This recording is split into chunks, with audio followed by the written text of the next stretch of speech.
Rafael Sabatini. Chapter 12. Don Pedro Sangre.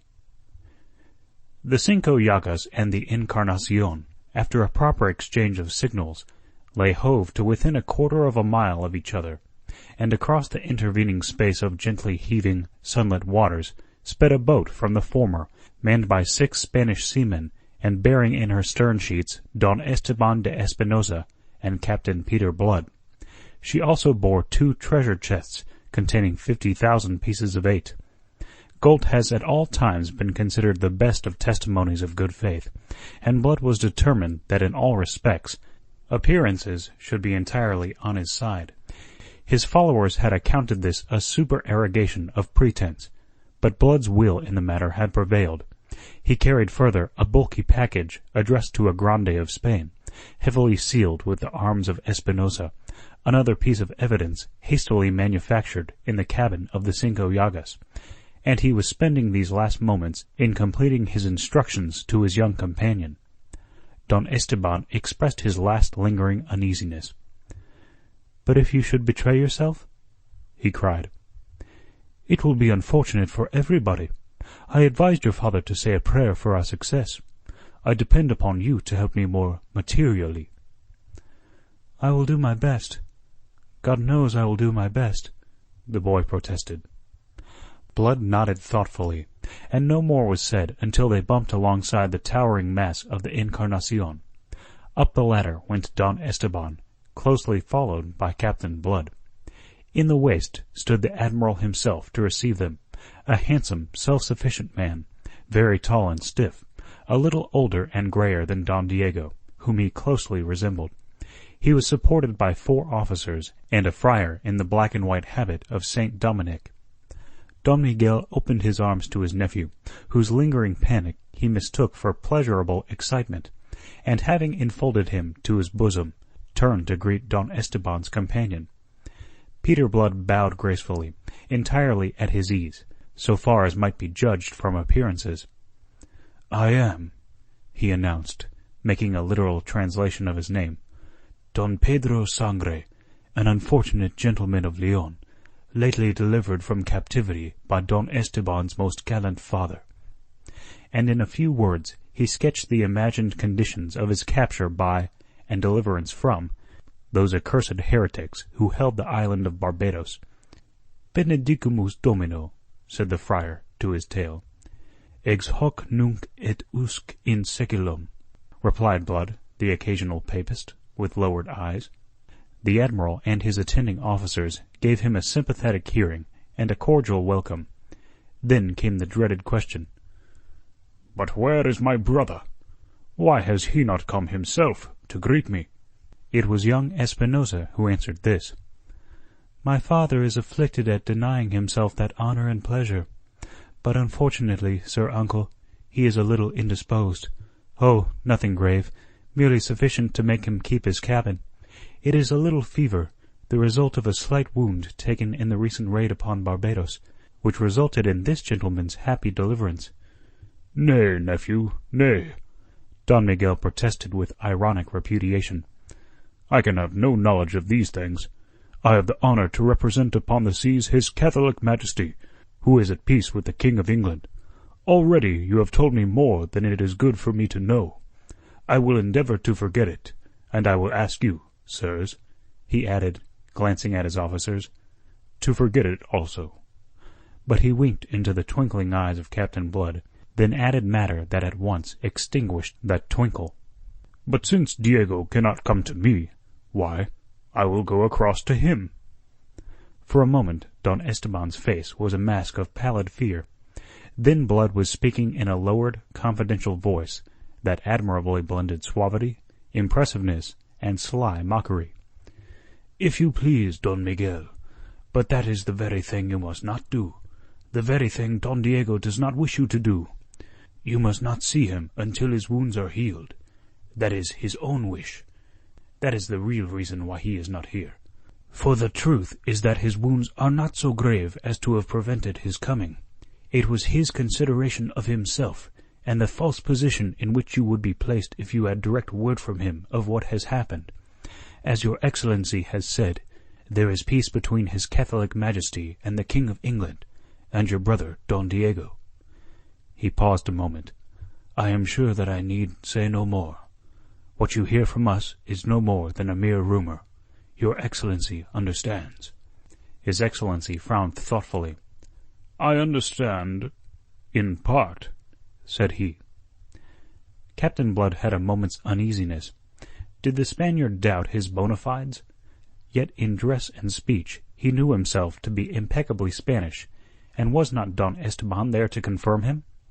He swept on to afford further confirmation before the Admiral could say another word. "And we have in the boat below 2 chests containing 50,000 pieces of eight, which we are to deliver to your Excellency." His Excellency jumped. There was a sudden stir among his officers. "They are the ransom extracted by Don Diego from the governor of—" "Not another word, in the name of heaven!" cried the Admiral in alarm. "My brother wishes me to assume charge of this money, to carry it to Spain for him?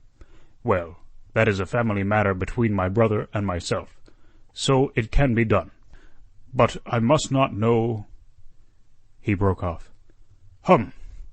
A glass of Malaga in my cabin, if you please." He invited them, "whilst the chests are being hauled aboard." He gave his orders touching the embarkation of these chests, then led the way to his regally appointed cabin, his 4 officers and the friar following by particular invitation. Seated at table there, with the tawny wine before them, and the servant who had poured it withdrawn, Don Miguel laughed, and stroked his pointed, grizzled beard. "Virgen Santissima! That brother of mine has a mind that thinks of everything. Left to myself, I might have committed a fine indiscretion by venturing aboard his ship at such a moment. I might have seen things which, as Admiral of Spain, it would be difficult for me to ignore." Both Esteban and Blood made haste to agree with him, and then Blood raised his glass and drank to the glory of Spain and the damnation of the besotted James who occupied the throne of England. The latter part of his toast was at least sincere. The Admiral laughed. Sir, you need my brother here to curb your imprudences. You should remember that his Catholic Majesty and the King of England are very good friends. That is not a toast to propose in this cabin. But since it has been proposed, and by one who has such particular personal cause to hate these English hounds, why, we will honour it, but unofficially." They laughed, and drank the damnation of King James, quite unofficially, but the more fervently on that account. Then Don Esteban, uneasy on the score of his father, and remembering that the agony of Don Diego was being protracted with every moment that they left him in his dreadful position, rose and announced that they must be returning. "My father," he explained, "is in haste to reach San Domingo. He desired me to stay no longer than necessary to embrace you. If you will give us leave, then, Sir Uncle." In the circumstances, Sir Uncle did not insist. As they returned to the ship's side, Blood's eyes anxiously scanned the line of seamen leaning over the bulwarks in idle talk with the Spaniards in the cockboat that waited at the ladder's foot, but their manner showed him that there was no ground for his anxiety. The boat's crew had been wisely reticent. The Admiral took leave of them, of Esteban affectionately, of Blood ceremoniously. "I regret to lose you so soon, Don Pedro. I wish that you could have made a longer visit to the Encarnacion." "I am indeed unfortunate," said Captain Blood politely. "But I hope that we may meet again." "That is to flatter me beyond all that I deserve." They reached the boat, and she cast off from the great ship. As they were pulling away, the Admiral waving to them from the taffrail, they heard the shrill whistle of the boatswain piping the hands to their stations, and before they had reached the Cinco Llagas, they beheld the Encarnacion go about under sail. She dipped her flag to them, and from her poop a gun fired a salute. Aboard the Cinco Llagas someone, it proved afterwards to be Hagthorpe, had the wit to reply in the same fashion. The comedy was ended. Yet there was something else to follow as an epilogue, a thing that added a grim, ironic flavour to the whole. As they stepped into the waist of the Cinco Llagas, Hagthorpe advanced to receive them. Blood observed the set, almost scared expression on his face. "I see that you found it," he said quietly. Hagthorpe's eyes looked a question, but his mind dismissed whatever thought it held. "Don Diego," he was beginning, and then stopped, and looked curiously at Blood. Noting the pause and the look, Esteban bounded forward, his face livid. "Have you broken faith, you curs? Has he come to harm?" he cried, and the 6 Spaniards behind him grew clamorous with furious questionings. "We do not break faith," said Hagthorpe firmly, so firmly that he quieted them. "And in this case there was not the need. Don Diego died in his bonds before ever you reached the Encarnacion." Peter Blood said nothing. "Died!" screamed Esteban. "You killed him, you mean? Of what did he die?" Hagthorpe looked at the boy. "If I am a judge," he said, "Don Diego died of fear." Don Esteban struck Hagthorpe across the face at that, and Hagthorpe would have struck back, but that Blood got between, whilst his followers seized the lad. "Let be," said Blood. "You provoked the boy by your insult to his father." "I was not concerned to insult," said Hagthorpe, nursing his cheek. "It is what has happened. Come and look." "I have seen," said Blood. "He died before I left the Cinco Llagas. He was hanging dead in his bonds when I spoke to him before leaving." "What are you saying?" cried Esteban.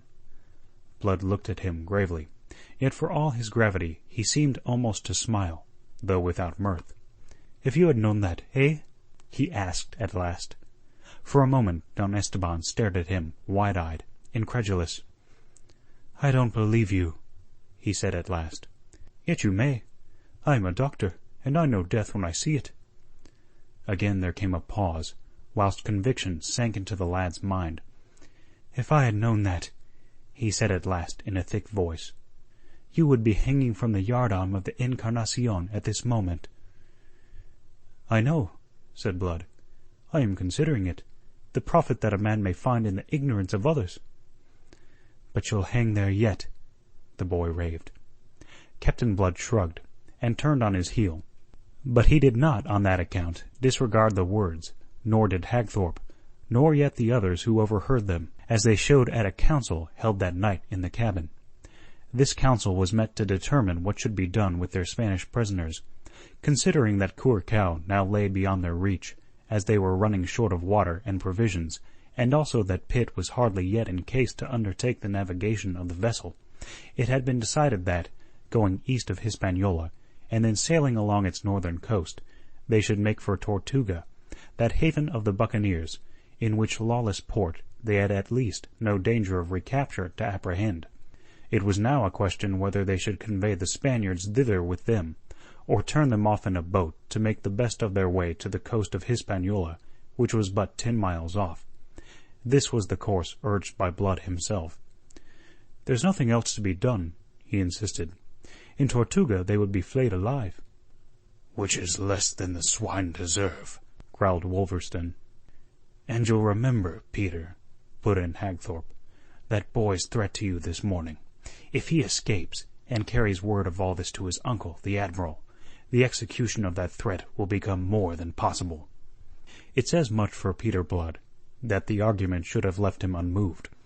It is a little thing, perhaps, but in a narrative in which there is so much that tells against him, I cannot, since my story is in the nature of a brief for the defence, afford to slur a circumstance that is so strongly in his favour, a circumstance revealing that the cynicism attributed to him proceeded from his reason, and from a brooding over wrongs, rather than from any natural instincts. I care nothing for his threats. "You should," said Wolverstone. "The wise thing 'ud be to hang him, along o' all the rest." "It is not human to be wise," said Blood. "It is much more human to err, though perhaps exceptional to err on the side of mercy. We'll be exceptional. Oh, faugh! I've no stomach for cold-blooded killing. At daybreak, pack the Spaniards into a boat with a keg of water and a sack of dumplings, and let them go to the devil."